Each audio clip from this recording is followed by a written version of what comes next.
Kanchipuram Vakula silks నాణ్యత మా ప్రాధాన్యత. మదీనాగూడ, మియాపూర్, హైదరాబాద్ లో త్వరలో శుభారంభం.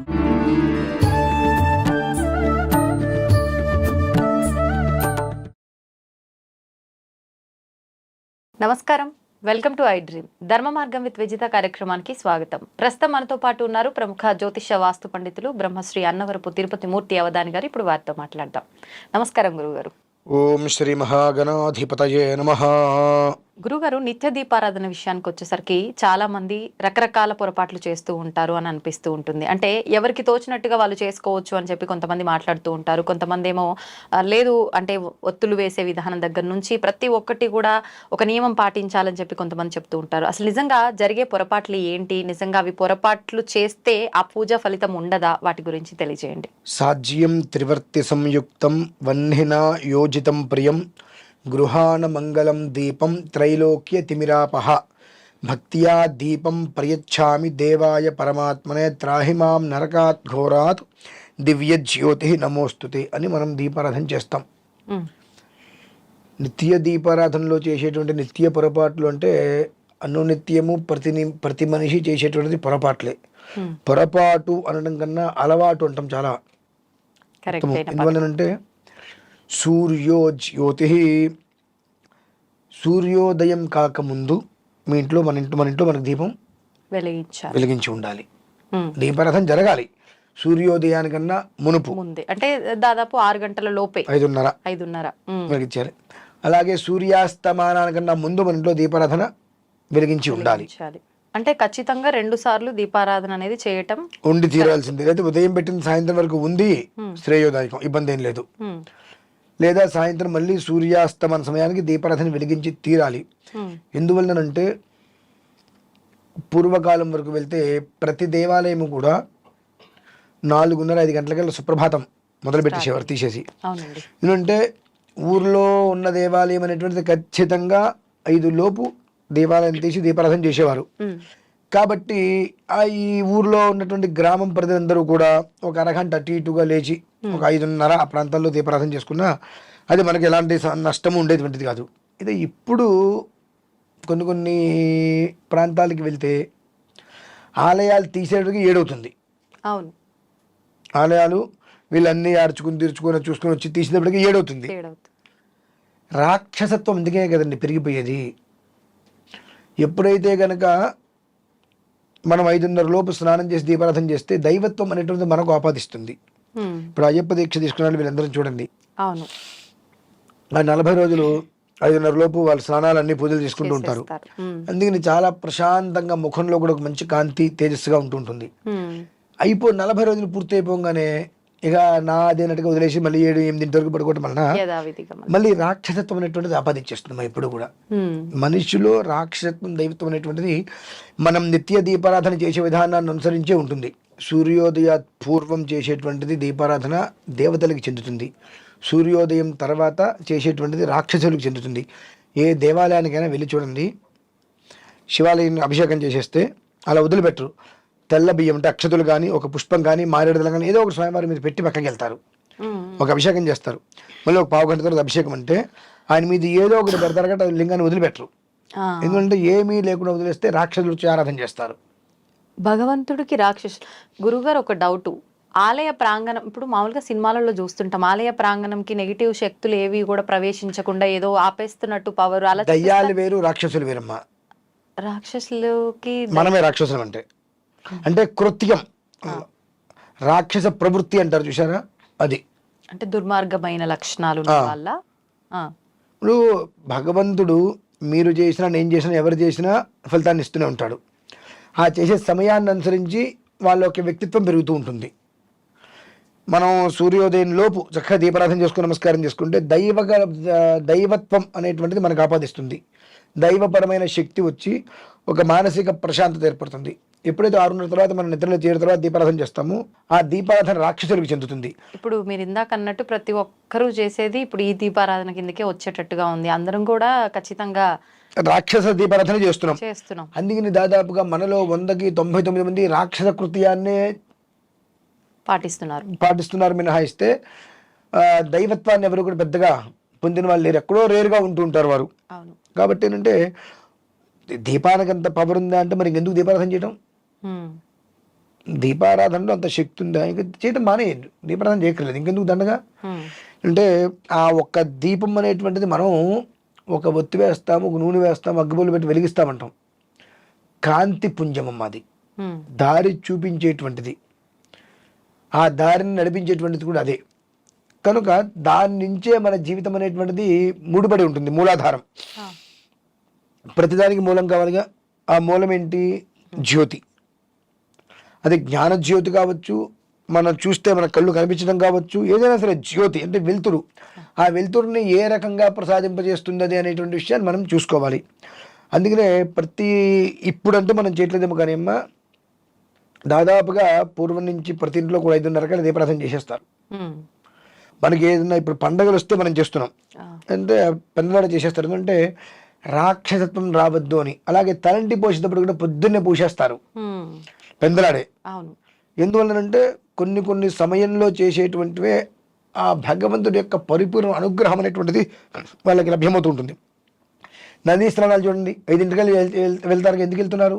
పని పట్టలేక, 7:00 వెళ్ళలేక కాదు కదండి. ఎప్పుడూ కూడా ఉషోదయం, అరుణోదయం, సూర్యోదయం. ఉషోదయం దేవతలు స్నానం చేస్తారు, అరుణోదయం ఋషులు స్నానం చేస్తారు, సూర్యోదయం సమయానికి మనం స్నానాలు చేసినప్పుడు ఆ ఒక్క ఉదకం మన మీద పడతాయి. అంటే బ్రహ్మ ముహూర్తం నుంచి సూర్యోదయం వరకు జరిగే విధానమా ఇదంతా కూడా? అంతే. ఆ సమయంలో మనం చేసేటువంటి దేవతలు ఋషులు స్నానమాడిన ఉదకం ఏదైతే ఉంటుందో అది మన మీదకి పడుతుంది. మనం తొట్లోవే తీసుకుంటాం, అంటే మోటరే వేస్తాం, అందులో శక్తి మనకు తెలియదుగా. కానీ అది ఆ నీళ్ళు స్నానం చేయడం వల్ల మానసిక ప్రశాంతత. మీరు దీనికి అయ్యప్పని చూస్తే తెలిసిపోతుంది కదండి. 40 రోజులు కాగానే మళ్ళీ వాళ్ళు రాక్షత్వంలోకి వచ్చేసేస్తున్నారు వదిలేసుకొని. సో ఏంటంటే మనకు ప్రధానంగా ఆ మనిషి తత్వం ఏ రకంగా ఉంటుంది. కొంతమంది అంటారు అదేంటండి, ఇంట్లో ఎప్పుడు ఆయన దేవుడి దగ్గర 10 గంటలు కూర్చుంటారు, 6 గంటలు కూర్చుంటారు, ఇల్లంతా దీపారాధన, ఎవరికి ఉపయోగం? రావణాసురుడు కూడా చేసే పని అదేగా. అవును, రావణాసురుడు కూడా షట్కాల శివార్చన ఎవరు చేయలేదు, ఆయన తప్ప. అంటే 6 కాలాల్లో శివార్చన రావణాసురుడు తప్ప ఎవరు చేయలేదు. కానీ ఆయన అసురుడే కదా, రాక్షసుడు. ఎంత చేసిన ఆయన రాక్షసుడు. ఆ ఒక తత్వం అయితే పోలేదు కదా. పుట్టింది బ్రాహ్మణుడిగా జన్మించినప్పటికీ కూడా ఆ రాక్షస చర్య అనేటువంటిది ఆయనలోకి ఆపాదించింది, అది పోలేదు. ఇంకా ఎందుకు పోతుంది అది? సో నువ్వు చేసే విధానం, ఎంత శివుని ఆరాధించు, ఆయన సంధ్యావందనం మాత్రం ఖచ్చితంగా సూర్యోదయానికి అయిపోతుంది, సముద్ర స్నానం చేసి వచ్చేస్తాడు. అనితర సాధ్యమైనటువంటి చేసేటువంటి నీవు కూడా ఏం చేస్తున్నాడు? ఆయన సూర్యోదయం అనంతరం చేస్తున్నట్టే సూర్యోదయం అయిపోయింది, ఆయన ఆరాధన చేసుకున్నాడు, బయటకు వచ్చేసాడు. అక్కడి నుంచి చేసే కొన్ని కృత్యాలు ఉంటాయి, అవన్నీ కూడా రాక్షస కృత్యాలు. ఎంత చేసినా 24 గంటలు దీపాలు పెట్టాడు, కానీ ఆయన మందిరంలో ఉన్న దీపం వేరు, సభా మందిరంలో ఉండే దీపాలు వేరు కదా. కాబట్టి అంటే నా మనస్సులో నాకు శివభక్తి ఉండొచ్చు, కానీ నా ప్రవృత్తి మాత్రం రాక్షస ప్రవృత్తి. అలానే ఎంత చేసినప్పటికీ కూడా ఆ సమయంలో చేసేటువంటిది మనిషి జీవితానికి ఒక అద్భుతమైనటువంటి కాంతి పుంజంలా కాపాడుతుంది. అలానే ఆ మనిషిని అదే అగ్ని దహించి వేస్తుంది కూడా. దీపారాధన, ఒక్క దీపారాధనతో యావత్ భారతదేశం మొత్తం తగలబెట్టచ్చు, ప్రపంచం మొత్తం తగలబెట్టచ్చు. అదే దీపంతో ప్రపంచం మొత్తానికి వెలుతురనివ్వచ్చు. మన ఆలోచన, మన విధానం ఎలా ఉంది, మనం ఎలా చేస్తున్నాము, మనం ఎలా ఉపయోగిస్తున్నాము అనేది ఒక్కటే ముఖ్యం. దానికి మాత్రం ప్రతినిత్యము మనిషి ఉన్నంతలో ప్రశాంతంగా తన జీవితాన్ని తను సాగించాలనుకుంటే సూర్యోదయానికల్లా లోపు. అంటే మనం చేస్తున్న మొట్టమొదటి అతిపెద్ద పొరపాటు ఏంటి అని అంటే సూర్యోదయం ముందర దీపారాధన చేయకపోవడం. అంతే. ఒకవేళ చేసే విధానంలో కూడా మళ్ళీ ఇంకేమైనా పొరపాట్లు ఉన్నాయా అంటే, ఇప్పుడు ముఖ్య కాలాతిక్రమణ దోష ప్రాయశ్చిత్తం, ముఖ్యమైన కాలాన్ని అతిక్రమించి దానికి ప్రాయశ్చిత్తం చేస్తామంటాం కన్నా ముఖ్యమైన కాలంలో ఏం చెప్పబడింది? సాధ్యం త్రివర్తి సంయుక్తం ఉందిగా. ఇక మనం 100 రకాలుగా పుస్తకాలు తీయక్కర్లేదు కదా, చేసుకో సరిపోతుంది. బ్రహ్మ విష్ణు మహేశ్వరులు ముగ్గురికి అయిపోయాయి. ఇందులో కొన్ని కామాక్షి దీపాలు, ఒక్క ఒత్తి వేసి ఇవన్నీ వస్తుంటాయి, కుంభవత్తులు వేసేవి అనునిత్యం అవి పనికిరావు. మరి ఎలాంటి అవి కొన్ని ఆరాధనలు చేస్తున్నప్పుడు ఆ కుంభవత్తు వేయటం కానివ్వండి, కామాక్షి వత్తు వేయటం కానివ్వండి, అంటే ఒక వత్తుతోటి ఇవి కొన్ని విషయాలకి మాత్రమే అది ఉపయోగిస్తుంది. మినహాయిస్తే ఇంట్లో నిత్యం దీపారాధనలో మాత్రం సాధ్యం త్రివర్తి సంయుక్తం. ఉండి తీరవలసినదే. కొంతమంది చాలా పెద్ద దాంట్లో ఒక్కటే పెట్టి ఎప్పుడు అఖండంగా అలా ఉంచుతాము అని చెప్పి అంటుంటారు. అలా ఉంచొచ్చు అంటారా గురువుగారు? మనం చెప్పినా వాళ్ళు వినరు. అది పనికిరాదు అంటే ఒప్పుకోరు. అఖండం అనేటువంటిది పెడతాం. ఆ ఇంట్లో అన్ని మానేస్తున్నారా? లేదు. మరి ఎందుకు పెడుతున్నారు? దసరా నవరాత్రులు పెడతారు. అది ఇళ్లలో ఎప్పుడు పెట్టకూడదమ్మా. ఒక ఆశ్రమం, ఒక పీఠం, ఒక ఆలయం అటువంటి వాటిల్లోనే మనం అఖండాలు పెట్టాలి. ఇప్పుడు నా ఇల్లు ఉంది, నేను పెట్టుకోలేక, కానీ నేను ఆఫీస్ పీఠం ఒకటి పెట్టుకుని అక్కడ ఎందుకు చేసుకుంటున్నాను? నా ఇంట్లో నెల తిరిగితే అమ్మాయికి ఇబ్బందికర వాతావరణం ఉంటుంది 3-4 రోజుల పాటు. కాబట్టి నాకు ఇంట్లో అర్హత లేదు దాని అఖండాలు పెట్టుకోవడానికి. కాబట్టి నేను ఇంట్లో పెట్టుకోవట్లేదు. నేను నవరాత్రులు వచ్చినా ఏది వచ్చినా ఏం చేసినా వేరే ఇంకో చోట పెట్టుకొని అక్కడ నేను ఎందుకు చేసుకుంటున్నాను? పెచ్చక్కే కాదు కదా. కొన్ని మనం పాటించాలి. అలా పాటించకపోతే దాని ప్రభావం మొత్తం అంతా ఏం లేదు. మీరు అఖండం పెట్టినప్పుడు ఎంత అయితే అక్కడ మసి పట్టిందో అంత మసి మీకు శుభ్రంగా సిద్ధంగా ఉంది మీకు పట్టడానికి. ఇంట్లో పెట్టుకుంటే మాత్రం పెట్టకూడదు మా ఇంట్లో. పనికిరాదు. ఎందువల్లంటే సాంసారిక జీవితం ఇంట్లో నడుస్తుంది, అన్ని రకాల విధానాలు ఇంట్లో నడుస్తున్నాయి. కాబట్టి నీకు ఇంట్లో అఖండం పెట్టడానికి అర్హతలు ఏ కోశాన లేవు. నాకు ఇల్లున్నా నేను వేరే ఇల్లు తీసుకొని వేరే మఠంలాగా పెట్టుకొని పీఠంలాగా పెట్టుకొని ఎందుకు అక్కడ చేసుకుంటున్నాను? ఇది అర్హతలు లేదు కనుక. అర్హతలు లేని చోట నేనే చేస్తా అంటే నేను మీకేం చెప్తా? ఇంకా నేను చదువుకున్నాను, నా ఇంట్లో నేను చేసుకుంటాను, నాకు తప్పు లేదంటే మీకెందుకు తప్పు ఉంటుంది? నాకు తప్పైంది అది అందరికీ తప్పే వస్తుంది. నాకు లేని తప్పు మీకు ఎందుకు అవుతుంది? తప్పది. కానీ ఇళ్లలో పెట్టకూడదు అఖండం. మనం చాలా మందిని చూస్తుంటాం, అఖండం పెట్టేసామని అంటారు. దేనికి పెట్టారు? విషయం తెలియదు. మేము పెట్టాలంటే పెట్టాం. అంటే ఇంట్లో ఎప్పుడు దీపం వెలుగుతూ ఉంటే శుభం అంటారు కాబట్టి అలా తప్పమ్మా. ఆ విధానాన్ని ఆచరిస్తున్నాము అనే వాళ్ళు ఉంటారు. ఇప్పుడు ఇంకొక మాట చెప్పి నేను ముగిస్తా. ఇప్పుడు మనం దీపారాధన చేస్తాం, నూనె అంతా అందులోనే ఉంటుంది, కొండెక్కేస్తుంది. సాయంత్రం మళ్ళీ రేపు అక్కడే దాన్ని వెలిగించేస్తాం. మళ్ళీ మనం ఆ నూనె బారబెట్టింది దేనికిలే అంటే మన కక్కుర్తి ఆ కాస్తలో వస్తుంది. వెలిగించకూడదు అలా. అది ఎంగిలి నిన్నటిది కదండి. అది నూనె మొత్తం అయిపోయింది, తాగేసేసింది, కొండెక్కేసింది. ఆ ఒత్తి తీసి మళ్ళీ కడిగి కొత్త తెలిసిందే. మీకు మాట చెప్పంటారా? కంచంలో అన్నం పెట్టుకున్నారు, ఇంత తిన ఆపేశారు, దాన్ని మళ్ళీ రాత్రి అదే అన్నం తింటారా? అదేంటండి అంటే మనం తిని వదిలేసిన అన్నమే మళ్ళీ సాయంత్రం ఎప్పుడు తినడానికి మనకే పనికిరాంది. అది ఎట్లా చేస్తామండి? ఎంగిలైపోయింది కదండి, శేషం. కాబట్టి ఒక్కసారి అది దీపారాధన వెలిగించిన తర్వాత అది కొండెక్కేసింది, వెంటనే అది మొత్తం తీసి మళ్ళీ వెయ్యాలి. 5 నిమిషాల్లో కొండెక్కినా సరే ఆ నూనె తీసేయాలి, ఆ ఒత్తి తీసేయాలి, మళ్ళీ ప్రమిద కడిగి మనం దీపారాధన చేయాల్సిందేనమ్మా. ఒక్కొక్కసారి దీపారాధన చేస్తున్నప్పుడు వెలిగించగానే మళ్ళీ ఆరిపోవటం, మళ్ళీ వెలిగించడం చేస్తుంటాం. అలాంటప్పుడు అలా వెలిగించవచ్చు, అప్పుడు కూడా మార్చాల్సిందేనా? మీకు అది వెలిగింది, మీరు బొట్టు పెట్టారు, ఆ తర్వాత కొండెక్కింది, వెంటనే మార్చాల్సిందే. అది ఎంగిలైపోతుందమ్మా, పనికిరాదు. ఎందుకంటే మీరు బాటిల్లో మంచిలు తాగుతారు, నోటికి ఖర్చుకుని తాగుతారు, పక్క వాళ్ళు తాగుతారా? ఏ నీళ్ళే కదా. అంటే మనకి ఎంతో వాటికి అంతకన్నా ఎక్కువ. కాబట్టి కొంతమంది ఏం చేస్తారు, నూనె అయిపోతుంది, ఒత్తుంటుంది, అందులోనే నూనె పోసేసి మళ్ళీ వెలిగిస్తూ ఉంటారు. ఇవన్నీ కూడా పనికిరాదమ్మా. వీటన్నిటి వల్ల దోషమే. మనకి ఏంటంటే ఆ ఒత్తు వేస్ట్ చేయటం దేనికి? వాటిల్లో బయట ఎన్ని వేస్ట్ అవుతున్నా మనకు అదే సంబంధం లేవు, విపరీతంగా వృధా అవుతుంటాయి. అంటే ఏదో కావాలని చేయటం అని కాదు, కానీ మామూలుగా ఇలాంటి సహజంగా 90% ఇళ్లలో ఇది జరుగుతూ ఉంటదనే అనుకుంటా నేనైతే. అనుకోవద్దు, నిజమే అది. అంటే వాళ్ళకి ఒక భయం. ఫస్ట్ ఆఫ్ ఆల్ ఈ నూనె పారిపోయకూడదేమో, ఆ నూనె పారిపోయడం దేనికిలే, బోల్డ్ దాంట్లోనే మనకు ఖరీదు గుర్తొస్తుంది అనమాట. మనం అనవసరంగా వృధాగా పారబోసేవి దేంట్లోనూ ఆ గదులు ఫ్యాన్ వేసి ఇక్కడికి వచ్చి కూర్చుంటాం, అవన్నీ గుర్తురావు. అంత నూనె పారిపోయాలంటే మనకు అమ్మో రకరకాలు గుర్తొస్తాయి. ఆ ఒక్క దీపారాధన అనేటువంటి దాని మీద మనం చెప్పుకుంటే సుమారుగా 10,000 వీడియోలు చేయొచ్చండి. ఇప్పుడు గురువుగారు ఆ నూనె పారబోయాలని అన్నారు, ఎక్కడ పారబోయాలి? ఇంతకు ముందంటే పెరట్లలో అక్కడ ఇక్కడ చెట్ల దగ్గరనో ఎక్కడో అక్కడ పోసేవాళ్ళు. ఇప్పుడు అన్ని వాష్ బేషన్లు, సింకులు, అదంతా డ్రైనేజీలో కలవటం ఇలాంటివి జరుగుతుంటాయి. తప్పలేదంటారా? ప్రతి ఇంట్లో కూడా తులసి చెట్టు ఉంటుంది. తులసి చెట్టుతో పాటుగా మామూలుగా మట్టి కుండీలు ఉంటుంటాయి. ఆ కుండీలో పోసేసేయండి. ఎంత ఉంటుందమ్మా నూనె పోస్తే? ఇంత నూనె ఆ మట్టిలో పోస్తే ఏమవుతుంది? అది ఏం కాదు కదా. తులసి కుండీలాగా ఉంటే వాటిలో మట్టిలో పోసి వేస్తుంటారు, ఆ మొక్కలో పోసేసేయండి, సరిపోతుంది, ఇబ్బంది ఏం లేదు. ఆ ఒత్తులు ఉంటాయి, ఆ ఒత్తుల్ని ఏం చేస్తారంటే ఒక వారం రోజులు మూల పడేసేసిన తర్వాత తగలబెట్టేసేయండి. ఓకే. అంటే అవి ఏదైనా పదార్థాలు అనుకుని తిన్నటువంటి చేపలో గీపలో నీళ్ళలో వేస్తే ఆ జలసరాలు చనిపోతాయి కాబట్టి అవి చుట్టుకొని అంటించేసేయండి. వాటిని ఒక వారం రోజులతో ఇన్ని ఒత్తులు వస్తాయి కదా, ఓ పక్కన పెట్టి అంటించేసేయండి. ఇంకొక విషయం, ఒత్తులతో పాటు ఈ పువ్వులు ఇవన్నీ తీసిన ఈ మాలిన్యం అంతా కూడా అలా చేయొచ్చు అంటారా? ఈ నిర్మాలయం మొత్తం నీళ్ళలో వేసేయటం, ఈ ఒత్తులు మాత్రం తగలబెట్టేయటం ఎప్పటికప్పుడు. ఇదంటే గుర్తొచ్చిందమ్మా ఇంకొక విషయం.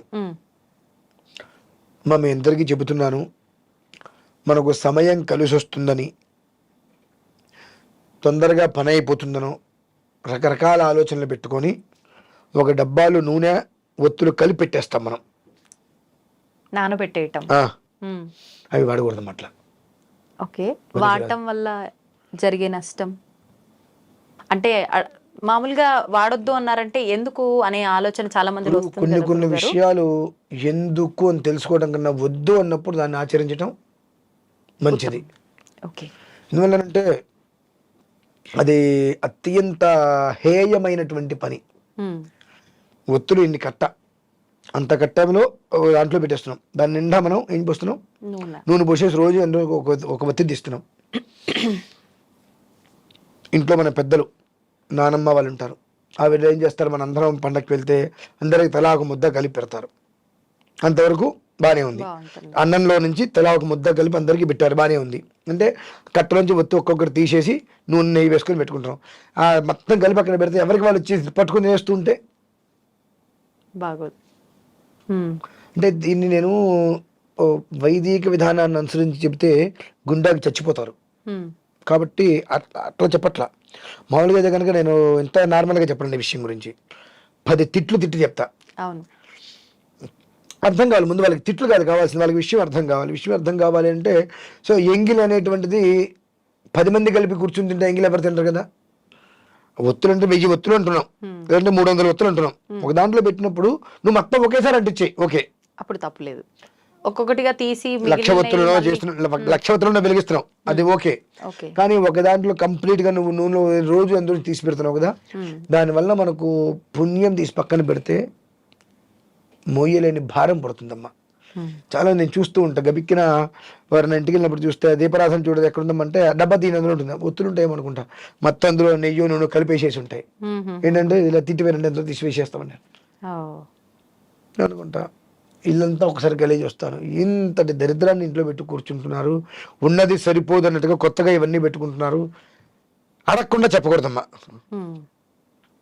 బయట మీరు పెట్టద్దని నేను చెప్పకూడదు అక్కడ. అంటే మీరు చూసిన తర్వాత వాళ్ళకి తెలియని విషయం చెప్పడంలో తప్పే ఉంది గురుగారు. ఇప్పుడు అడగకుండా చెప్పావనుకో, మీకు చెప్పిన పని ఏంటండి అని అనిపించుకోవాల్సిన కర్మ పడుతుంది నాకు మీకు. కానీ వాళ్ళు అడిగేలా నేనే చేస్తా, అడిగేలా చేసి అక్కడ ఆన్సర్ ఇచ్చి అట్లా పక్కకు వచ్చానమ్మా. చూసిన తర్వాత అంతా చూసి కాసేపు మాట్లాడుతూ ఇవి ఇలా జరుగుతున్నాయి, ఇవన్నీ జరుగుతున్నాయి, ఇందాక నేను అంటే అక్కడ చూసా కదమ్మా, మీరు అట్లా దరిద్రపని ఎందుకు చేస్తున్నారు మీరు, అప్పటికప్పుడు దాన్ని తీసి అవతల పడేం చేస్తాను. ఇప్పుడు నేను చెప్పా కాబట్టి మీరు పడేయటం కాదు, స్వతహాగా మీకంటే బుద్ధి ఉండాలి, అప్పుడు వాళ్ళకి అది అర్థమయ్యే రీతిలో చెప్తా. చెప్పకుండా అయితే బయటకు రానండి, కానీ అడగకుండా మాత్రం చెప్పను, అడిగినా చేసి మరీ చెప్పొస్తా. ఎందువల్లంటే కష్టం ఎవరికైనా ఒకటి కదమ్మా. ఎందువల్లనంటే కేవలం ఒకటి గమనించండి, ఇంట్లో ఎవరన్నా మనిషి చనిపోయినా ఆ దీపారాధన మాత్రం వెలుగుతూనే ఉంటుంది. ఇంట్లో దీపారాధన వెలుగుతూనే